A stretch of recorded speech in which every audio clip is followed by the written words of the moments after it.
Hey guys, Pete Mercer here, and I just wanted to give you a few tips on how to instantly improve the weight you're lifting or the amount of reps that you're lifting. Now this isn't some sort of magic formula that will instantly help you, but it's just a couple of things you may not have considered or you might want to try. So, 5 things to cover. Number 1 is warming up properly. How many people do you know go to the gym, let's say they're doing chest, they're going to start with bench press and they say, right, I'm going to do 225. So what do? They put up 125, do 15, 20 reps, and then they go up to 175 and they'll do 10, 15 reps, and then bang, they'll hit their work set 225, and then they'll take it from there and see where they go. Yeah, that's what a lot of people I know certainly do. It's usually 2 warm-up sets, usually start with 50% and then go up to maybe 70%, and then go straight into the work set after that. So let's analyse this a bit. Let's say you're trying to go for a new personal record or just do some heavy lifting, at a low rep range. And let's say you're trying to hit 300 reps. And let's say your approach is you do 150 for 15 reps and then you do 200 for 10 reps, and let's say you do 250 for 5 reps, and then you try to hit your 300. You're going to be exhausted because you're lifting so much weight, at large intervals, and you're doing it for that many reps. You're exhausting the muscle. So you're fatiguing the muscle, in a short amount of time, for your warm up. So you're saving time on your warm up, but you're exerting a lot more energy by lifting heavy weight. Let's say you went for a slightly different approach and you were trying to do the 300. Let's say you did 150 for 3 reps, then 170 for 3 reps, 200 for 3 reps, 230, 250, 270, 300, etc. You're going to hit, your rep range is going to be, your rep range will usually be higher, but you're doing less weight overall. So you're spending longer warming up the muscle and your body to actually exert the force and use the energy, but you're lifting less weight total. So I find that personally is a much better way to go about it. Yes, it takes more time to warm up. Yes, it takes more time to set up the weight plates and the rest of it, and obviously that's a bit of a nuisance. But I find that to get the same amount of reps over less weight, and you're doing more lifting ultimately, but it's easier in the joints and you're doing less forceful reps. So that's the first piece of advice I'll give there. Is maybe it's not necessarily warming up properly. I find it's warming up more properly or warming up smarter. Is take more time, do more weights, and don't just do don't just go for high reps or high volume and low reps. Go for less reps and do more weights and differentiate it. So you'll get less fatigue and more reps. So you should be warmed up better, at least for that. So that's number 1 to go off. Number 2 is here's a nice interesting one here, is stretch your antagonist muscle. So let's say again we're going to focus on chest.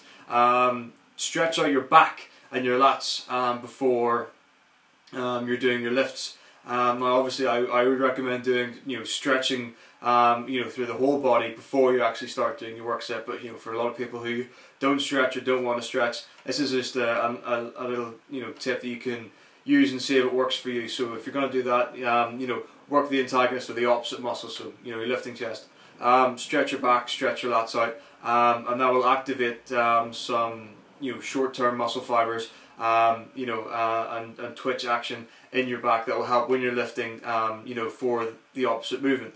So it's a kind of a quick little, it's kind of like a cheat type thing, but it works. So try that out. Stretch the opposite muscle if you're going to do.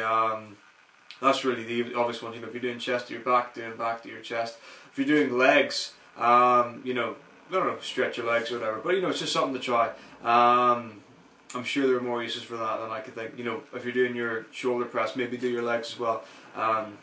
So you're getting that bounce back. So that's something you can try then. Okay, number 3 is it's when I did that video about mindset and training. Here's just one, a specific one to focus on. That is challenge yourself. Set yourself a challenge. Say if you're keeping a log and you know what your rep ranges are and what weights you're lifting. Say okay, so I know that I can do 8 reps on X amount of weight. Challenge yourself, say, right, well I can do it. So, it's one thing to say, okay, no, I'm going to do 9. Challenge yourself to 10, do 11. I've said this one before, but that's something there, or picture someone else is there, say if you have a training partner, absolutely great, especially if you're about the same and you can, feed off each other and challenge each other.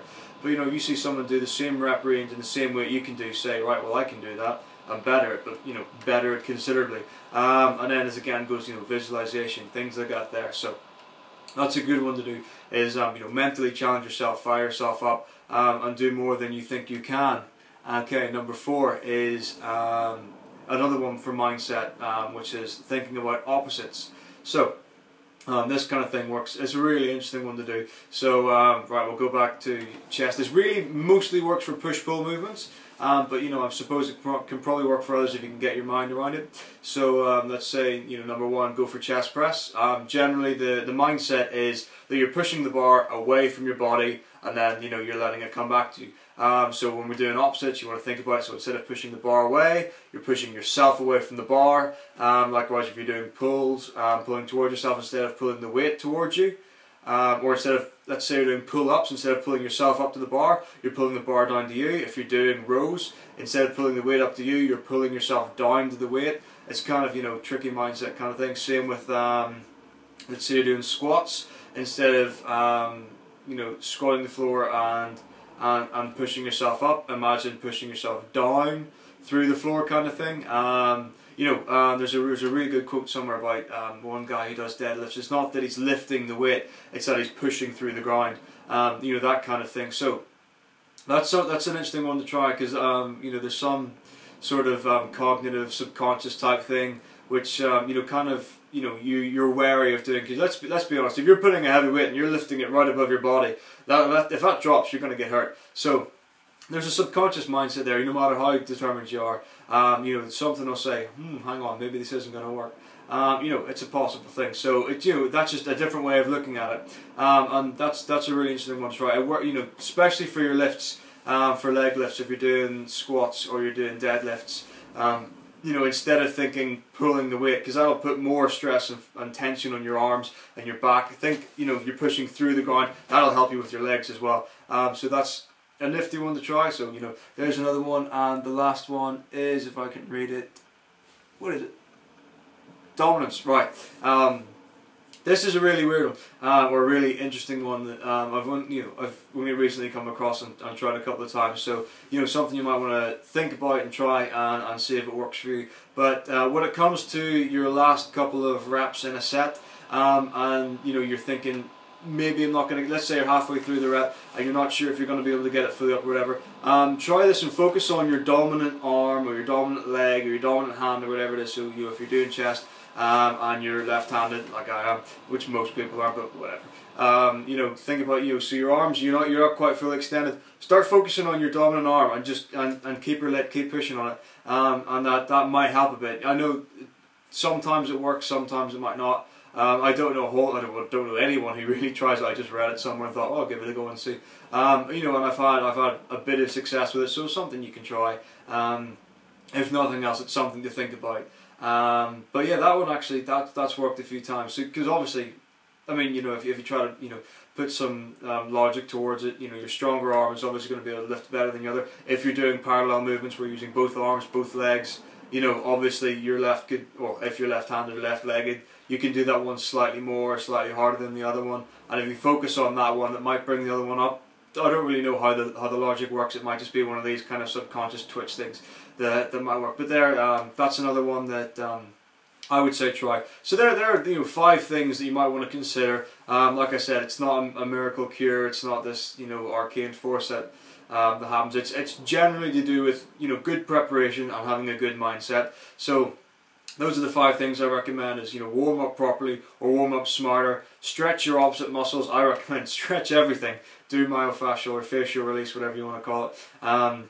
There are a couple of great videos out there. I'm going to do my own soon. So, you know, absolutely, you know, stretching will definitely help with your joints and the rest of it. Challenge yourself. Think about doing an opposite motion. So if you're thinking push the bar away, think about pushing yourself away. And then finally, you know, focus, you know, if you're struggling to get that rep out, focus on your dominant arm or leg or muscle that's going for it, and that might bring the other one up. So these are just a couple of things to try. You know, let me know what you think. Tell me, you know, if you try it and it works, if it doesn't work, whatever. Love to hear back from you about that. So that's me. I'm Pete Mercer. Take it easy.